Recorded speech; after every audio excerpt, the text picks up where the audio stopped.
Mesdames et messieurs, bonsoir et merci car vous êtes de plus en plus nombreux à nous suivre. Au Mali, la durée de la transition est fixée à 18 mois par la charte de la transition. Mais le Premier ministre Kogel Kokala Maïga a annoncé que la question de la prorogation de la transition sera tranchée par les assises nationales de la refondation qui auront lieu fin septembre début octobre 2021. Une possible prolongation de la transition fait polémique et préoccupe la CEDEAO qui demande au gouvernement de transition de respecter la date des élections prévues en février 2022 et de présenter rapidement un chronogramme détaillant le calendrier électoral. Faut-il prolonger ce régime d'exception? Tour d'horizon des arguments pour et contre la prolongation de la transition. Eh bien les amis, avant de commencer, n'oubliez pas de cliquer sur le petit bouton rouge pour vous abonner. Sur ce, je vous souhaite bon visionnage.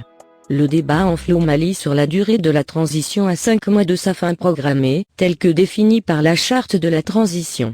Pour le chef du gouvernement, la question de la prorogation de la transition sera tranchée lors des assises nationales de la refondation qui doivent se tenir, selon lui, en octobre prochain. Nous allons nous retrouver en octobre pour définir la nouvelle maquette du Manouveau que nous souhaitons.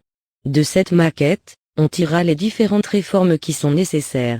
Parallèlement, l'organe unique, l'organisation des élections, continue son bonhomme de chemin. À la fin des assises, les modifications qui seront exigées seront insérées dans les textes. J'ai demandé au ministre qu'il faut au plus tard en fin septembre que nous puissions donner la date de la tenue des assises aux Maliens et aux amis du Mali, la communauté internationale. Une fois qu'on sort des assises, on doit être capable cette fois-ci d'élaborer un chronogramme clair, précis et avec des dates et les présenter à nos amis. Donner des dates qu'on ne va pas respecter ou qui sont difficiles à respecter, a indiqué Kogel Kokala Maïga devant le corps diplomatique, le jeudi 9 septembre dernier à Bamako. Selon le chef du gouvernement, la majorité des Maliens ne veut pas d'une transition qui perdure, mais la majorité des Maliens ne veut pas non plus d'une transition bâclée qui va nous conduire à l'impasse encore.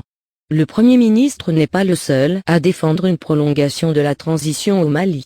Le shérif de Nioro du Sahel, Mohamedoul Chekne Bouye Aïdara, a souhaité, à maintes reprises, le maintien des autorités de la transition au pouvoir au moins durant 2 ans. Sous son impulsion, ses adeptes ont manifesté dans la ville de Nioro du Sahel, le jeudi 26 août 2021, afin de demander une prorogation de la durée de la transition. Dans le sillage du shérif, des mouvements se créent un peu partout pour exiger une prolongation de la transition. Le respect du délai de la transition fait presque l'unanimité au sein de la classe politique. Selon l'ancien Premier ministre Soumaïla Sako, les périodes de transition et d'intérim sont, par essence même, des périodes d'incertitude avec un fort potentiel d'instabilité et de perturbation. Cela est encore plus le cas lorsque les dirigeants de la période charnière sont déclarés inéligibles aux élections de fin de transition, même si l'inverse n'est pas exempt de potentiel de perturbation non plus. Le facteur personnel, lié par exemple à la capacité des dirigeants à faire preuve à la fois de leadership, de vision, de fermeté, de capacité d'anticipation et de dialogue avec les différentes parties prenantes, y compris de nouveaux acteurs souvent opportunistes et circonstanciels, entre aussi dans l'équation, a indiqué, le 10 août dernier, dans un communiqué, l'ex-premier ministre. Certes, ajoute-t-il, tout comme en football, chaque match a ses réalités, chaque transition a ses réalités.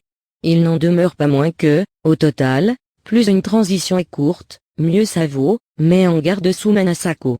Après une rencontre, le 17 août dernier, entre les Faran-Kavuli et le Parena, respectivement présidés par l'ancien Premier ministre Modibo Sidibé et l'ex-ministre des Affaires étrangères Thiebilé Dramé, les deux parties ont réitéré leur attachement au respect des engagements souscrits par les autorités de la transition face au peuple malien et à la communauté internationale, fixant la fin de la transition au premier trimestre de 2022.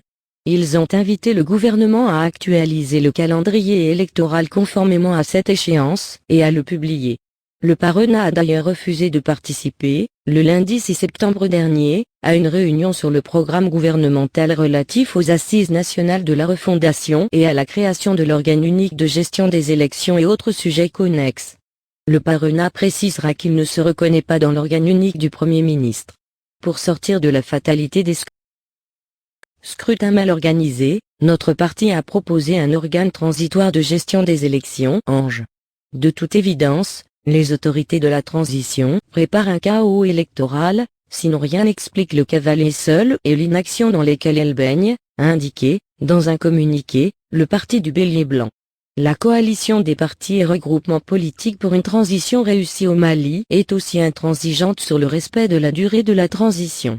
Selon cette coalition qui regroupe plusieurs partis politiques d'envergure du pays, le RPM, l'ADEMA, l'ASMA, la CODEM, le ILEMA, l'ARP, le RDS, la CDS, le PSILEN-Koura, APR, etc., le retour rapide à l'ordre constitutionnel normal est la condition indispensable à la mise en place d'une gouvernance légitime et réellement représentative du peuple, à la levée des mesures de suspension du Mali des instances de différents organismes régionaux et internationaux, au retour de la stabilité politique, économique et sociale dans notre pays et celui des partenaires et des investisseurs potentiels pour la création d'emplois et l'amélioration des conditions de vie des Maliens. Pour toutes ces raisons, selon la coalition, le respect scrupuleux de la période de la transition ainsi que la date retenue pour les prochaines élections générales, présidentielles et législatives, du 27 février 2022, devient obligatoire. Eh bien les amis, c'est la fin de notre petit flash d'infos, laissez-nous vos impressions en commentaire et abonnez-vous à la chaîne pour ne rater aucune de nos prochaines vidéos.